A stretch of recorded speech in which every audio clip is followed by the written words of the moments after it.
Magandang araw! Samahan niyo ulit ako. Ayusan natin itong naka-wild na aking pinjing. Ano nga ba yung pinjing? Ang pinjing, ito ay landscape na may senaryo. So may makikita kang puno at may makikita kang bundok. So ang bato represent na bundok at ang bonsai ay represent na puno.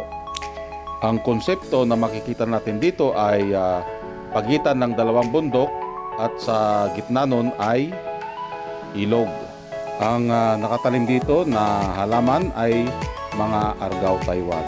So mahalaga yung magkaroon ng perspective view ang isang pinjing.